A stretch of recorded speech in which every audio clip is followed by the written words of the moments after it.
नमस्कार, परभणी न्यूजमध्ये आपलं स्वागत करतो. मी दिलीप बनकर. पाहूया आजच्या ठळक घडामोडी.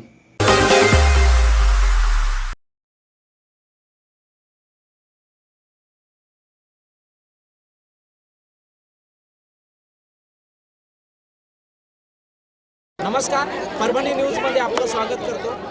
वार्ड क्रमांक 4 मधून अक्षय भैया देशमुख यांच्या मित्रमंडळाच्या वतीनं या ठिकाणी आयोजित महिलांसाठी ही सहल आयोजित केलेली आहे. महिलांसाठी मोफत उज्जैनचं दर्शन या ठिकाणी ओंकारेश्वर आणि शिहोर असे ओंकारेश्वर आणि उज्जैन या पवित्र भूमीला दर्शन देण्यासाठी महिलांची या ठिकाणी सहल काढलेली आहे आणि या ठिकाणी हजारोच्या संख्येने महिला या उज्जैनच्या सहलीसाठी सहभागी झालेले आहेत. आपल्यासोबत सीमा कराळे आहेत, ह्या सुद्धा या सहलीमध्ये सहभागी झालेले आहेत. काय सांगतात या बघूया. मी प्रभाग क्रमांक 4 मधून आज अक्षय भैया देशमुख हे आम्हाला सिहोर ओंकारेश्वर उज्जैन या दर्शनासाठी नेत आहेत. त्यांचे मनापासून आभारी आहोत आणि नक्कीच त्यांना पुढील वाटचालीसाठी शुभेच्छा देऊ प्रयत्न करू. त्यांचे धन्यवाद. या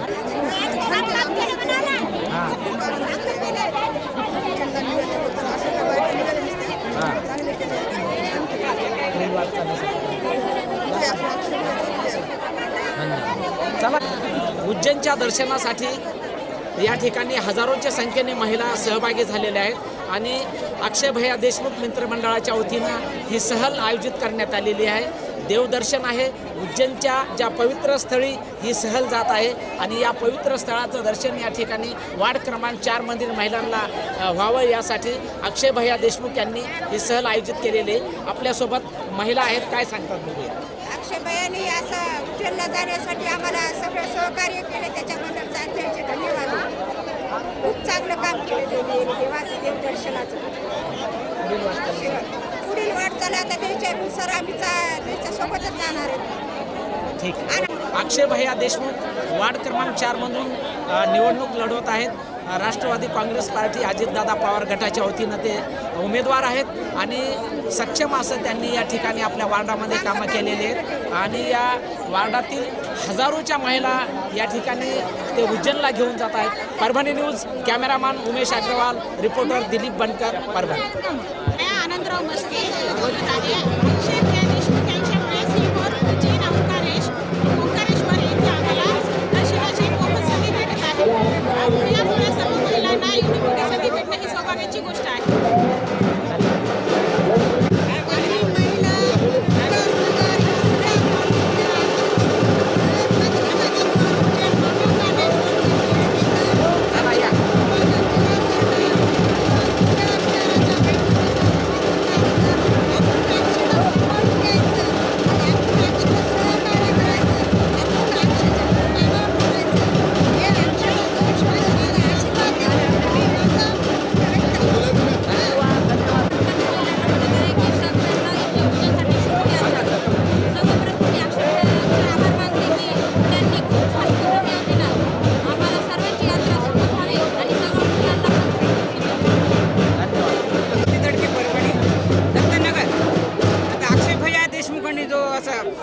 महिलांना दर्शनाला नेण्याचा कार्यक्रम उत्कृष्ट कार्यक्रम ठेवलेला आहे आणि सगळी सफर त्यांची म्हणजे उत्कृष्ट हो, चांगल्या यानं निवडून येऊत ह्या शुभेच्छा मी देते आणि सर्वांना प्रवासासाठी सुद्धा शुभेच्छा देते. जय महाकाल.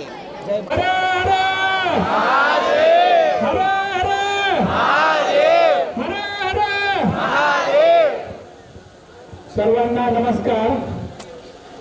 आज आपल्या या उज्जैन शहर यात्रेनिमित्त उपस्थित माझ्या प्रभाग क्रमांक 4 मधील माय माऊल्यांना, माता भगिनींना आज तुम्हाला सांगण्यासाठी मी इथं उभे टाकलो की आगामी येणाऱ्या 15 तारखेला परभणी शहर महानगरपालिकेची निवडणूक जाहीर झाली आणि तुम्हाला त्याच्यासाठी 15 तारखेला मतदान करायचंय.